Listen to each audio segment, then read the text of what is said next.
Saya presentasikan di sini instruksi botol sirup ya, pembelajaran aljabar dan geometri.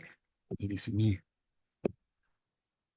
Nah, tujuan pembelajaran agar siswa dapat menyelesaikan inviri dunia nyata atau kompleks melalui video instruksional pemodelan matematika yang terkait konten aljabar dan geometri menggunakan kemasan botol sirup.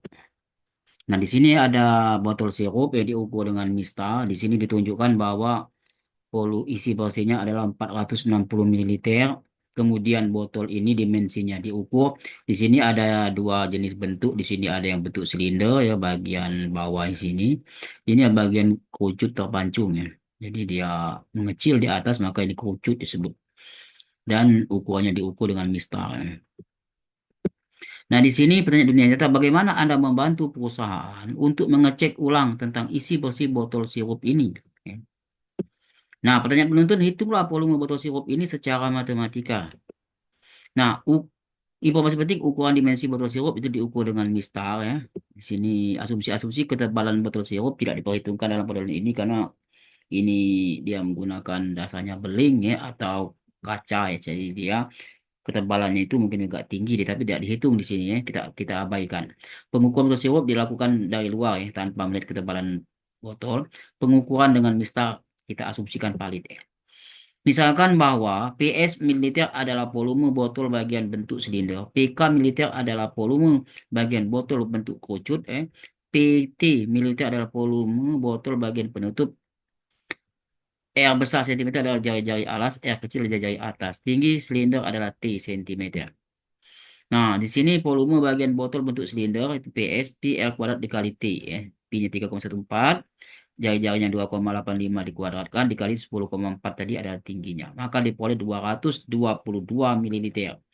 Nah, volume bagian kerucut terpancung dapat saya menggunakan proses sebagai berikut ya.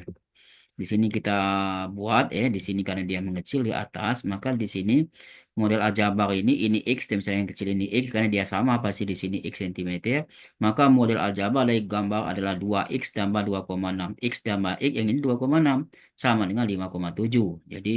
Jadi yang geometri ini diubah ke aljabar. Maka 2X sama dengan 3,1. Maka X sama dengan 1,55. Sehingga tinggi bagian botol yang bentuk kerucut adalah maka T-nya bisa dihitung tinggi yang garis biru ini maka di 10,28 cm.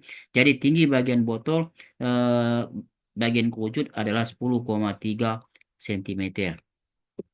Nah, menghitung S ya, di sini ada S ya, kesebangunan, kita hitung S ini 10,4, maka menggunakan kesebangunan di sini, maka S-nya diperoleh 8,7 cm sehingga tinggi segitiga atau kerucut puncak ini dicari dengan Pitagoras di sini. 8,7 kuadrat dikurang 1,3 jari-jari di sini. Maka 8, sehingga tinggi kerucut adalah 10,3 yang ini 10,3 yang tinggi ini ditambah tinggi dari yang segitiga yang atas puncak ini. 8,6, 18,9. Sehingga volume botol bagian kerucut yang terpancung adalah PK dihitung dengan di sini.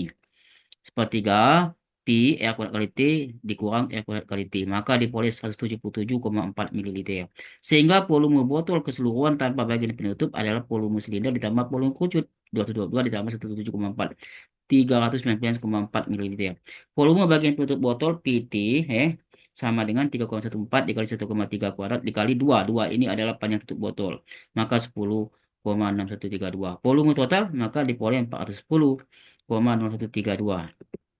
Nah, volume botol adalah 410,0132. Ini tidak mencapai 460 mililiter. Nah, karena botol volume botol lebih kecil daripada isi bersih, pemodelan lebih lanjut dibutuhkan dengan melakukan pengukuran lebih akurat. Mungkin ini pengukuran, jadi kok tidak terjadi ketidaksamaan ya? Ada apa? Mungkin di sini mungkin kesalahan dalam pengukuran atau apa lebih teliti lagi. Sehingga volume botol adalah 410,02. Ini tidak mencapai. Perlu pengecekan ulang karena tidak sesuai dengan antara perhitungan matematika dan isi bersih. Tugas Anda mengerjakan lembar kerja dengan menggunakan kemasan botol lain mirip dengan botol pada video ini. Semoga sukses. Amin.